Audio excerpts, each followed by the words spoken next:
Assalamualaikum warahmatullahi wabarakatuh. Bismillahirrahmanirrahim. Alhamdulillahirabbil alamin. Shalatu wassalamu ala asyrafil anbiya wal mursalin sayyidina Muhammadin wa ala alihi wa sahbihi ajma'in. Allahumma faqihna fid din wa 'allimna at-ta'wil amin amma ba'du.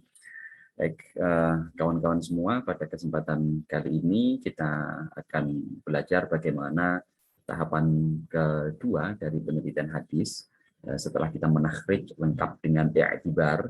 I'tibar yaitu mengumpulkan seluruh jalur periwayatan hadis sehingga bisa kita temukan syahid dan juga mutabi'nya.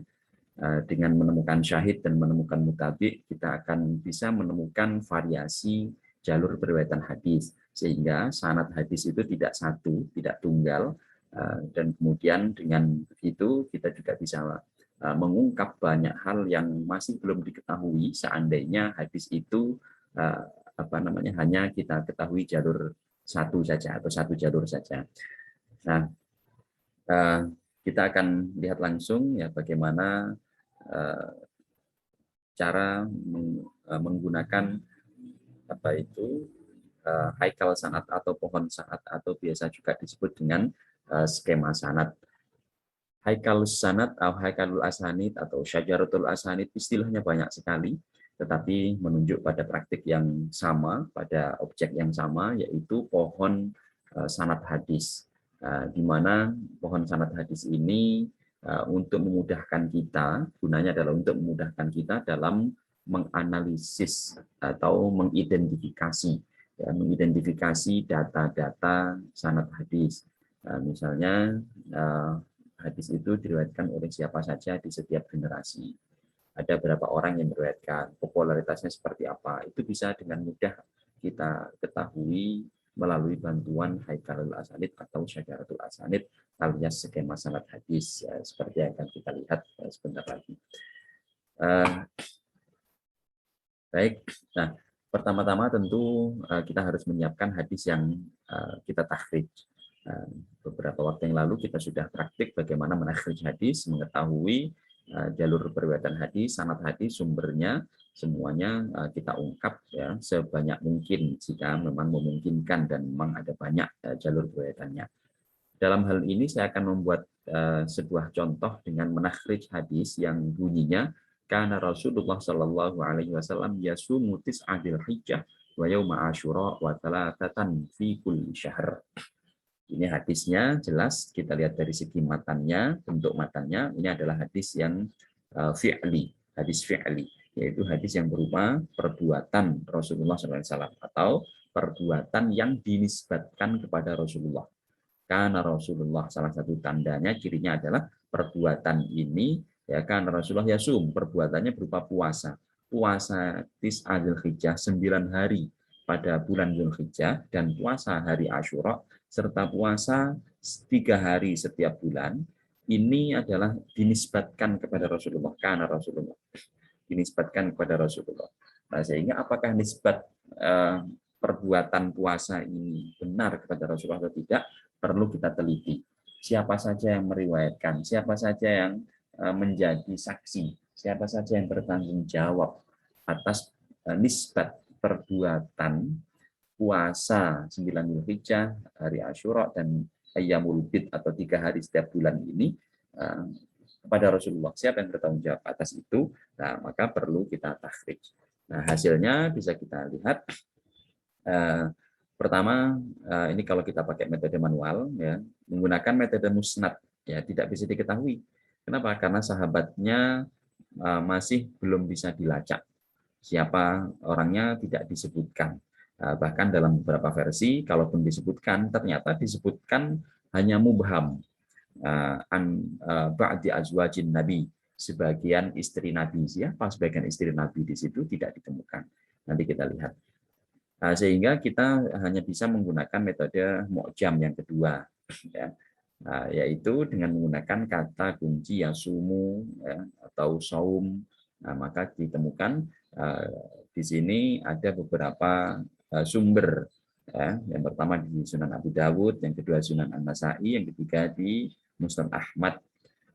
Ini bab yang ke-21, ini bab yang ke-32, kemudian di Musnad Ahmad jilid ke-18 halaman 232 dan 528. Berarti ada 1, 2, 3, 4. Ada sekitar 4 ini kalau menggunakan metode manual. Nah, kalau menggunakan metode digital mungkin bisa ketemu lebih banyak lagi. Nah, tapi kali ini kita ambil contoh yang menggunakan metode manual dulu. Yang pertama, apa namanya, tadi ada 4 ya, ini Sunan Abi Dawud sudah ketemu di sini, kemudian di Sunan An-Nasai juga sudah ada di sini, Musnad Ahmad bin Hambal sudah ada hasilnya di sini, tapi di sini saya tambah lagi dengan metode digital yang melibatkan lebih banyak lagi kitab ya, menggunakan Syamilah ini kebetulan, sehingga hasilnya seperti ini. Ternyata hadis kan Rasulullah SAW yasumutis adil hijjah wa yauma asyura wa salasata ayyamin min kulli syahr. Ada tambahan awal asnaini minasyahri wal khamis ta'ni wa yauman akhar. Nah, kemudian di sisi di versi lain kan Rasulullah sallallahu alaihi wasallam yasumu tis'al hijjah yaum asyura wa salasata ayyamin min kulli syahr awal asnaini minasyahri wal khamis. Masih sama persis dengan tadi Abu Dawud dan Sunan Kubronya Al-Baihaqi. Kemudian nah di sini ada sedikit perbedaan. Kalau tadi kana Rasulullah, di sini anan nabiyya. Anna Nabiya sallallahu alaihi wasallam kana yasumu tis'al hijjah wa yaum asyura wa salasata ayyamin min kulli syahr awal asnani min asy-syahri wa khamisain. Wa khamisain. Ada perbedaan redaksi di sini ya, tapi tidak apa-apa, maknanya masih sama, sehingga inilah yang disebut dengan syawahid dan mutabi'at. Syahid dan mutabi itu memang matannya tidak harus sama persis. Yang penting masih satu makna atau satu tema atau satu topik. Nah, sehingga ini menjadi penguat nanti ya ketika kita menemukan kemusykilan, ketika kita menemukan kesulitan dalam memahami matan hadis misalnya, maka bisa dibantu dengan adanya keragaman matan hadis tersebut. Kalau sama persis, syukur-syukur ya tidak apa-apa, bagus juga. Itu menunjukkan para periwayatnya memiliki kesamaan lafadz ya, atau periwayatannya disampaikan secara lafzi bil lafadz ya, sehingga secara tekstual hafalannya memang kuat persis sama gitu, atau memang disampaikan dengan lafadz yang sama persis oleh para pendahulunya. Nah, di sini kemudian tadi Syabul Iman Al-Baihaqi ya, beda sedikit wa khomisa ini. Kemudian di Musnad Ahmad itu menggunakan redaksi kan Rasulullah SAW yasumu tis'al hijjah wa yauma asyura wa salasata ayyamin min kulli syahrin. Qala Affan. Nah, di sini ada penegasan. Qala Affan, ada perbedaan. Perbedaan apa? Perbedaan tambahan informasi berupa qala Affan awwalasnaini minasyahri wa khamisain.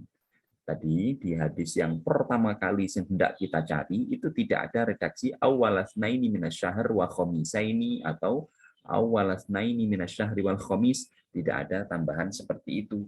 Hanya berhenti di wa salasata ayyamin min kulli syahr. Tapi ternyata di hadis-hadis kitab-kitab hadis yang kita temukan ada tambahan awalasnaini minasyahri wal khamis. Nah, ada tambahan lagi wa ta'ni wa yauman akhar. Nah, ternyata kalau kita lihat riwayat Imam Ahmad, awalasnani minasyahri wa khamisain atau yang sejenisnya tadi itu ternyata tambahan dari Affan. Ya. Nah, tambahan ini namanya sisipan, mudraj. Ya, sisipan. Istilahnya mudraj, tersisip. Aslinya apa? Aslinya ini kita ketahui. Aslinya itu bukan hadis Nabi yang bagian awalasna ini, tapi itu adalah penjelasan ya dari Affan, perawi hadis, terkait dengan makna atau maksud dari wasalah serta yamin min kulli syahr.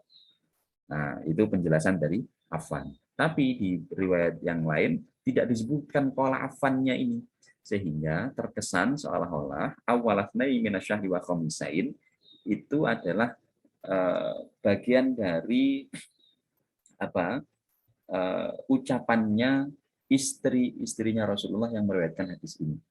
Nah, ya, tapi di sini kebetulan secara lafzi ini bukan lafadznya Rasulullah memang dari awal, tetapi ini perbuatannya Rasulullah, sehingga lafadznya lafadz para sahabat yaitu istrinya Rasulullah. Nah, kemudian ada riwayat lain lagi. Anna Rasulullah, ini riwayat Imam An-Nasai. Anna Rasulullah sallallahu alaihi wasallam kana yasumu tis'an min Dzulhijjah. Ini berbeda. Kalau tadi yasumu tis'a Dzulhijjah, 9 Dzulhijjah. Kalau di sini tis'an min Dzulhijjah. Redaksinya berbeda, tapi maknanya substansinya tidak berbeda. Maka kita ambil. Inilah pentingnya kita melakukan i'tibar, mencari syahid dan mencari mutabi. Nah, wa yaum Asyura, dan juga hari Asyura, wa thalathatu ayyamin min kulli syahrin awwal asnaini min asy-syahri wa khamisaini. Nah, kemudian di kitab yang lain yaitu di Syarah Ma'anil Athar karya At-Tahawi dengan redaksi yang sama, kemudian juga di Sunan Al-Kubra karya An-Nasa'i ya.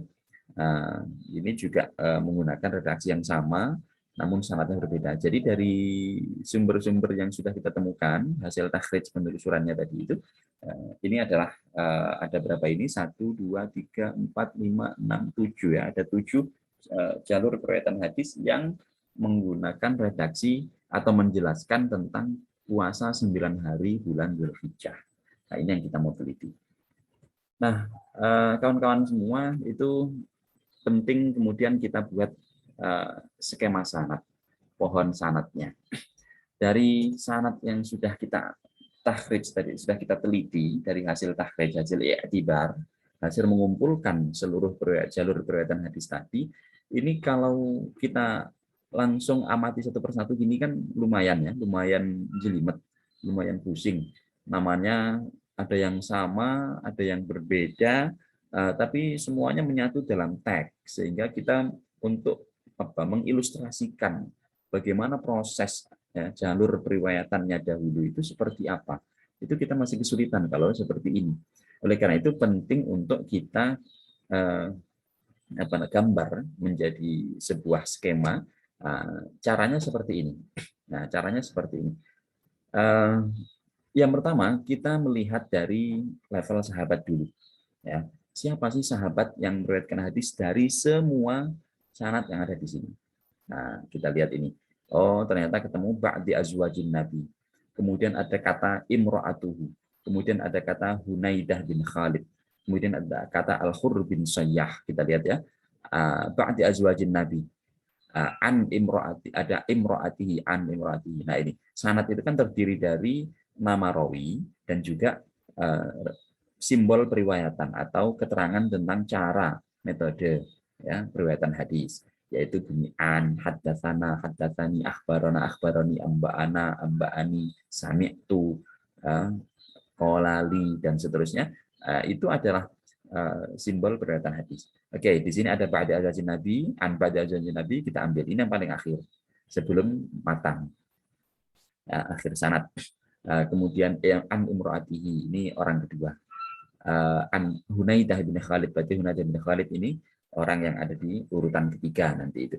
Kemudian Al-Hurr bin Sayyah, itu urutan keempat. Urutan kelimanya Abu Awanah, urutan keenamnya Musaddad, urutan ke-7 Ziyad bin Khalil, urutan ke-8 Ahmad bin Ubaid, urutan ke-9 Ali bin Ahmad ibn Abdan. Nah, ini adalah 9 rawi yang ada di jalurnya Imam Al-Baihaqi, di sanadnya Imam Baihaqi.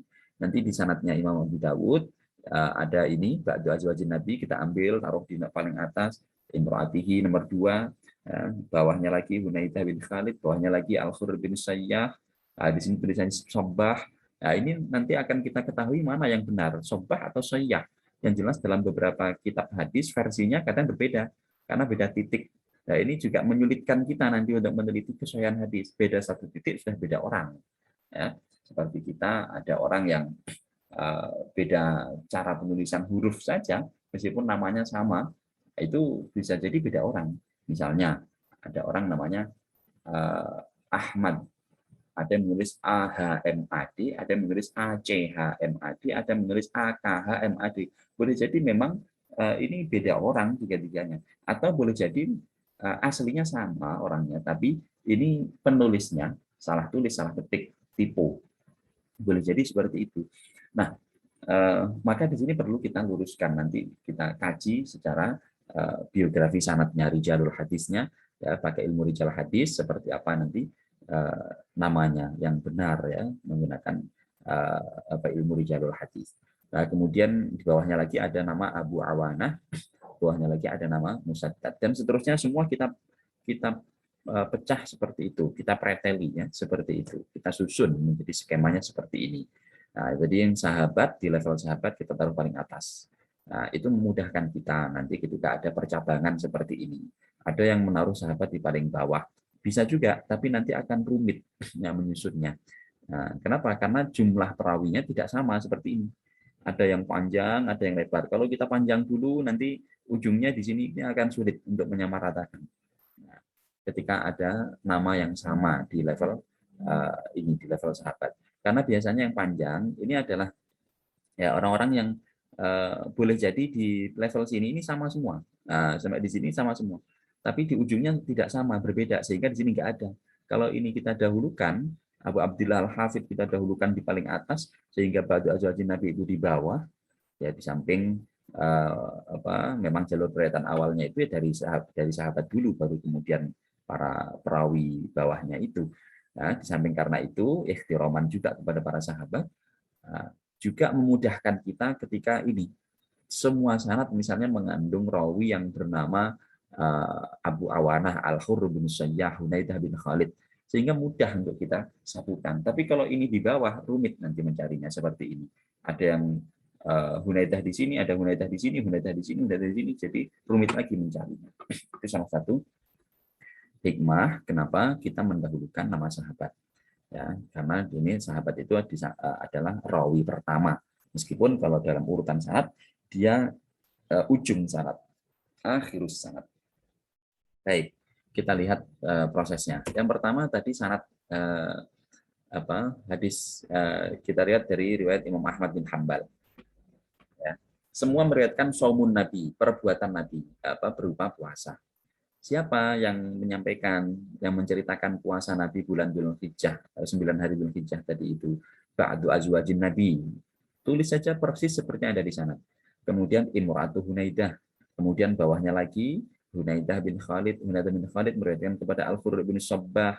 Ini versi Ahmad bin Hambal tadi ya. Kemudian Al-Khurr bin Sabbah meriwayatkan kepada Abu Awanah. Abu Awanah meriwayatkan kepada Affan. Affan meriwayatkan kepada Ahmad bin Hambal. Nah, ini sanad pertama Ahmad bin Hambal. Sanad kedua dari Imam Ahmad juga ada dua ternyata dari Imam Ahmad tadi ya. Yang pertama sama perbuatan Nabi puasa Dzulhijjah tadi matanya. Siapa yang sanad kedua dari Ahmad bin Hambal? Ternyata ba'da azwajin Nabi juga. Kemudian kepada Imratu Hunaidah. Imratu Hunaidah kepada Hunaidah bin Khalid. Imratu Hunaidah berarti di sini istrinya Hunaidah. Hunaidah bin Khalid, nah ini rawinya laki-laki. Kemudian Al-Khurr bin Sabbah, kemudian Suraij, nah, kemudian Ahmad bin Hambal. Nah, di sini Ahmad bin Hambal punya dua jalur, satu lebih pendek, Ali istilahnya, yang kedua Nazil, lebih panjang, turun, menurun. Oke. Nah, ada perbedaan. Di sini sama, tapi di sini beda gurunya. Jadi gurunya Imam Ahmad ada Suraij, ada Affan. Ya. Kemudian sama-sama nanti bertemu dua jalur ini kepada Al-Khurr bin Sayyah, ya, bertemu di levelnya Al-Khurr bin Sayyah atau Sabbah di sini. Kemudian sanad ketiga dari Imam An-Nasa'i. Jalurnya sanadnya ya kita preteli lagi dari sahabat Nabi, kita tulis di sini paling atas ba'du azwajin Nabi, luruskan ya dengan sahabat yang sudah ada, meskipun orang yang nanti berbeda luruskan saja. Yang penting level sahabat luruskan. Kemudian bawahnya ada Imratu Hunaidah masih sama, Hunaidah bin Khalid masih sama juga, Al-Khurr bin Sabbah sama juga, Abu Awanah sama dengan ini, beda dengan yang Suraij ya. Kemudian sanad keempat dari Imam Tahawi. Ternyata sama dari ba'du azwajin Nabi juga ya, kepada Imrah Hunaidah, istrinya Hunaidah, kepada Hunaidah bin Khalid, kepada Al-Khurr bin Sabbah, kepada Abu Awanah, kepada Asad bin Musa, kepada Ar-Rabi Al-Jizi. Ya, kemudian barulah kepada Imam At-Tahawi. Nah, sanad Imam Ahmad lebih pendek daripada sanad Imam Nasa'i dan Tahawi. Sanad Imam Nasa'i dan Imam Tahawi sama persis, selevel, setara, dan bertemu semuanya di Abu Awanah. Kita lihat ini ya, sudah saya kasih warna. Nah, ini teman-teman untuk memudahkan nanti analisis ya, saat mengidentifikasi begini, ketika ada kesamaan, beri tanda ya, yang sama. Yang sama-sama ini beri tanda. Kalau manual diarsir misalnya, nanti arsirannya yang berbeda lagi, arsiran yang pokoknya intinya dibedakan saja. Nah, salah satunya yang paling enak kalau pakai komputer begini ya kita bedakan lewat warna ya. Nah, nanti dari sini langsung kita tahu, oh ini sama persis, ini sama, ini sama, ini sama, ini sama. Nah, Abu Awanah sama Suraj berbeda, nah warnanya berbeda juga. Itu memudahkan. Kemudian sanad kelima dari Imam Al-Baihaqi. Wah, itu jalurnya panjang. Berarti ini A'la, ini Ali. Tahawi nazil, Nasai menjadi nazil. Padahal tadi Nasai ini menjadi nazil kalau dibandingkan dengan Ahmad yang ini. Ahmad ini menjadi nazil kalau dibandingkan dengan yang Ali, yaitu Ahmad bin Hambal. Jadi yang semakin kalau eh, dibandingkan dengan yang satu sama lain antar sanad itu, maka pasti akan muncul mana yang Ali, mana yang nazil. Ketika ada yang lebih panjang seperti ini. Oke. Nah, jalurnya Imam Baihaqi dari Sunan Kubro ya. Ba'du azwajin Nabi, sahabatnya, kepada ya tadi dari sebagian istri Nabi ya kepada istrinya Hunaidah, kepada Al-Khur bin Sabbah, kepada Abu Awanah Asad bin Musa, kepada Ar-Rabi, kepada Abu Abbas, kepada Muhammad bin Musa, kepada Abu Abdullah, baru kepada Imam Baihaqi, penulis kitabnya. Ini juga penulis kitab semua yang paling bawah ya. Nah, ini ditulis juga sebagai perawi paling ujung, paling akhir. Ya, mukharrij istilahnya. Mukharrij yang mengeluarkan hadis ini dari hafalannya para perawi, kemudian dikeluarkan kemana? Dikeluarkan ke kitab-kitabnya. Atau yang mengeluarkan sumber-sumber eh, hadis ini, Saumun Nabi, di mana sebelumnya tidak kelihatan. Akhirnya dikeluarkan semua, muncul nama Abu Abdullah Muhammad bin Musa sampai kepada istri Rasulullah. Nah, ini menarik ya tadi, fikih takhrij ya. Hadis ini diriwayatkan disaksikan langsung. Puasanya Rasulullah itu disaksikan oleh istrinya Rasulullah. Wajar, istrinya tahu kapan Rasulullah berpuasa. Kemudian ini berarti kan para perempuan ya, yang meriwayatkan hadis pertama.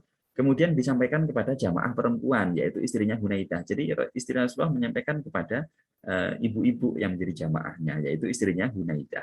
Hunaidah nanti mengajarkan, menceritakan kepada suaminya. Baru setelah itu riwayat laki-laki semua. Nah, ini menarik ya, transmisinya dari jamaah perempuan kepada jamaah laki-laki dan seterusnya sampai kepada imam mukharrijnya ini laki-laki semua. Kemudian di riwayat Imam Baihaqi yang kedua di Sya'abul Iman mungkin ini tadi ya. Ternyata lebih pendek jalurnya Imam Baihaqi dengan jalurnya Imam Baihaqi yang pertama tadi. Nah, itu ternyata lebih pendek, yaitu dari azwajin Nabi, ya, Imratu Hunaidah, Al-Khur, Abu Awanah, Musaddad. Ini sama persis. Nah, ini Ahmad bin Hambal, Affan, Abu Nu'aim, Asad bin Musa, ini sama kebetulan, ya, Musaddad. Nah, beda lagi orangnya. Kemudian Ziyad, kemudian Ahmad bin Ubaid, kemudian Ali bin Ahmad, kemudian Al-Baihaqi. Nah, dan terakhir ini syaratnya Abu Dawud. Ini juga cukup pendek, ya, tapi yang paling pendek di sini Ahmad bin Hambal. Ba'di azwajin Nabi, Imratu Hunaidah, sama persis ya, ditulis seperti ini. Nah, dari sini fiqhut tahrij ya, kita mulai menggali informasi dengan mudah. Oh, yang paling ali, sanad yang paling ali di antara sekian banyak ini, ya, di antara 7 yang ada di sini, yang paling pendek sanadnya, yaitu paling ali, itu adalah sanadnya Imam Ahmad. Setelah itu sanadnya Imam Ahmad lagi, ini nazil dibandingkan Ahmad bin Hambal.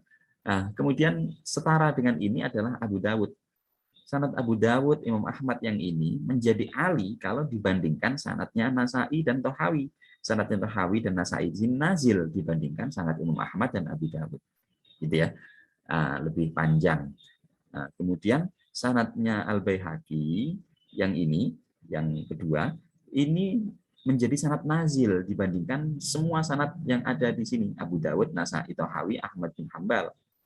Nah, tetapi dia menjadi ali lagi ketika dibandingkan dengan sanad Al-Baihaqi sendiri, yang lain, yang kedua, yaitu ini. Nah, sehingga ini yang paling nazil.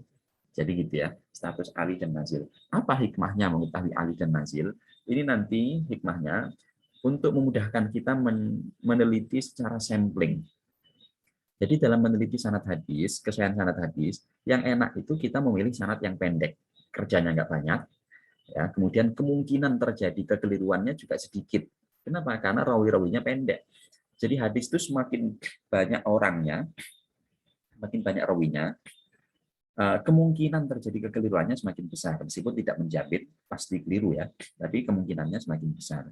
Nah, di samping memudahkan kita untuk memudahkan penelitian tadi ya, sehingga kita nggak perlu meneliti sekian banyak orang. Nah, ketika satu sanad ini sahih, maka yang lain ini nggak usah kita teliti, sudah cukup. Ini sampling namanya. Jadi kalau kita meneliti sama kayak penelitian sosial, itu ada istilah survei, ada istilah sampling. Maaf, sensus gitu ya. Ada istilah survei, ada istilah sensus. Survei itu berarti cukup mengambil sampel untuk kemudian kita nyatakan nanti bahwa hadis ini sahih atau hadis ini dhaif. Nah, bedanya kalau dhaif nanti masih ada lanjutan penelitian. Misalnya, kita ambil yang paling pendek, Ahmad bin Hambal. Ternyata di sini syaratnya dhaif. Dhaifnya di mana? Dhaifnya di Suraj misalnya. Contoh seandainya ya. Berarti ada kemungkinan sanad yang tidak lewat Suraj itu sahih. Nanti kita ambil sampel kedua, yaitu yang tidak melalui Suraj, yaitu Abu Awanah. Ternyata Abu Awanah sanad jalurnya sahih. Berarti ini menjadi hasan, ini sahih semuanya. Nah, yang jalur Abu Awanah. Itu pentingnya sampling, memudahkan kita tidak perlu meneliti seluruhnya. Tapi kalau kita melakukan sensus, itu juga bagus. Nah, cuma kerjanya lebih capek, lebih repot. Nah, yang sensus seperti apa? Sanad Ahmad kita teliti semuanya satu persatu. Sanad ini jalurnya Suraj sama jalurnya Affan. Ya, sanad An-Nasai kita teliti lagi. Sanad Tahawi kita teliti, masing-masing kita teliti sendiri-sendiri. Ya, meskipun banyak kesamaan seperti ini, nah, kita teliti satu persatu. Itu bagus, tapi melelahkan. Nah, hasilnya lebih bagus. Tapi kalau sampling ini sebenarnya sudah cukup dengan kita mengetahui seperti ini. Yang kita ambil sampel karena di sini sama, sini sama, sini sama, sini sama, sudah ambil saja Ahmad bin Hambal. Nanti itu untuk diteliti satu persatu sanadnya.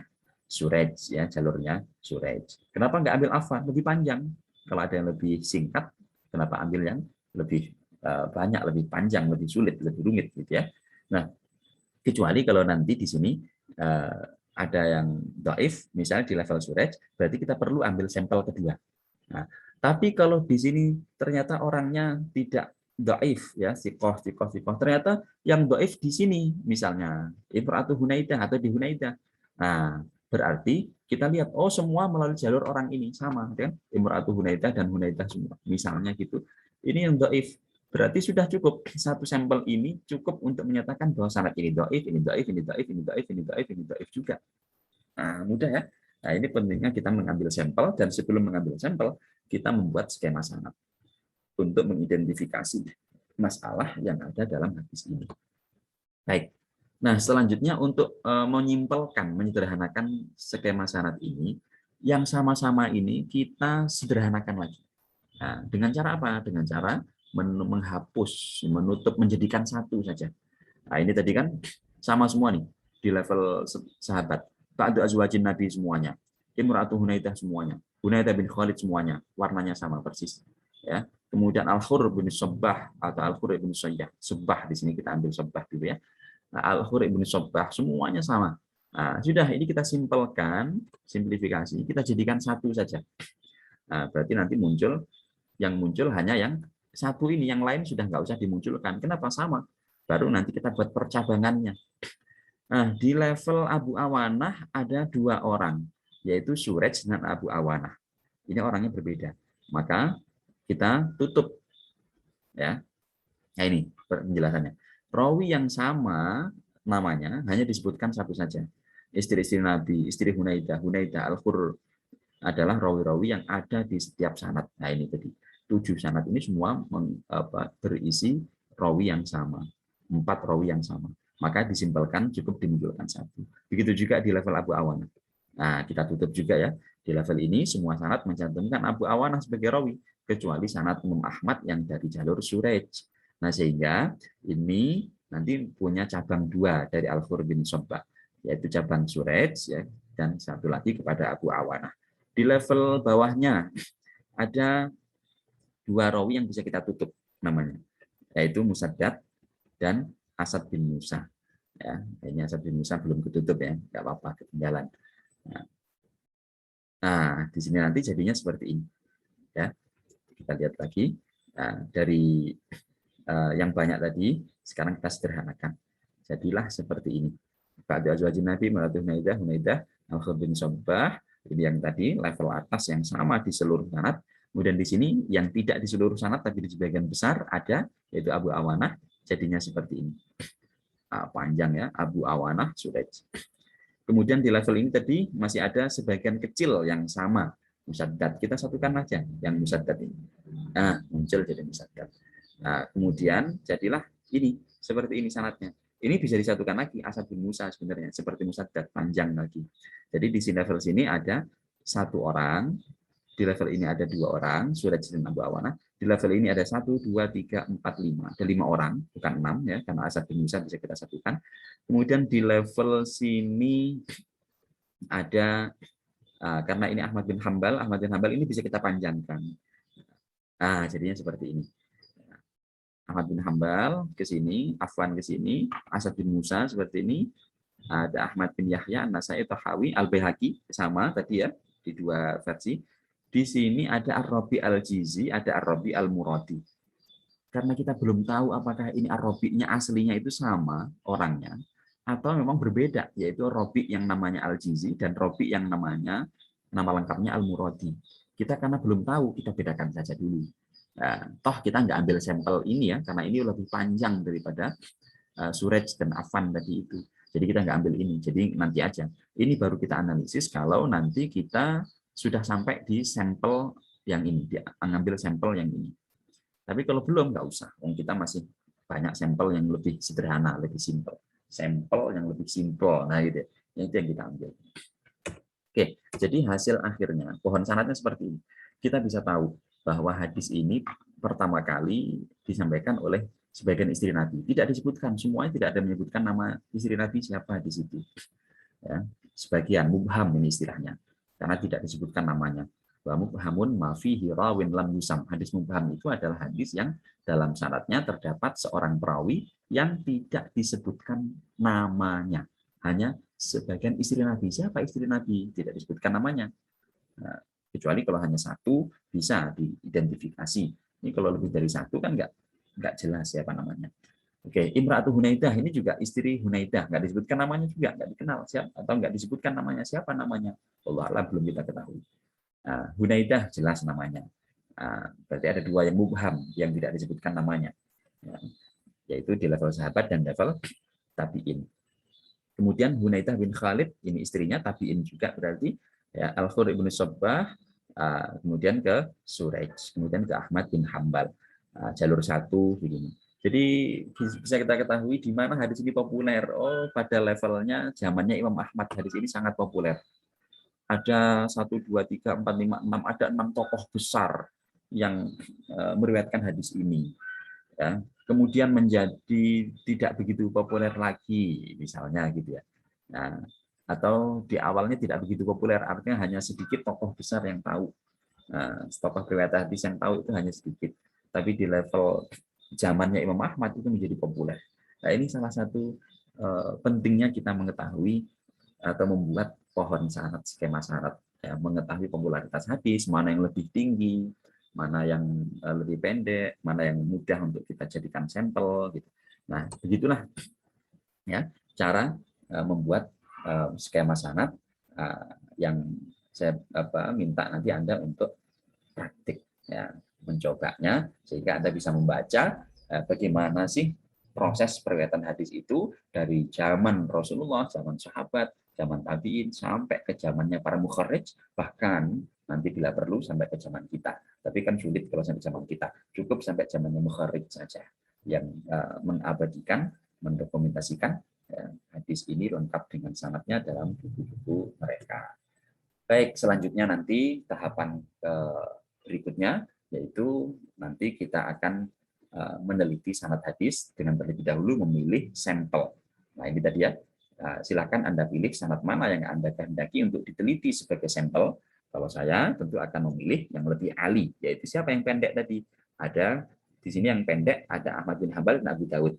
Tapi dari Ahmad bin Hambal dan Abu Dawud ada yang lebih pendek lagi, yaitu jalur Imam Ahmad yang melalui Suraij, bukan yang melalui Affan. Nah, kalau yang melalui Affan setara atau sama dengan jalurnya Abu Dawud. Ini kalau nanti misalnya seandainya Suraij itu dhaif, ya, kita bisa ambil sampel kedua. Sampel kedua siapa? Bisa Affan, bisa Musaddad yang selevel dengan ini. Berarti kalau Musaddad berarti ambil sampel keduanya Abu Dawud. Kalau sampel keduanya Affan berarti Ahmad bin Hambal tetap. Nah, begitu.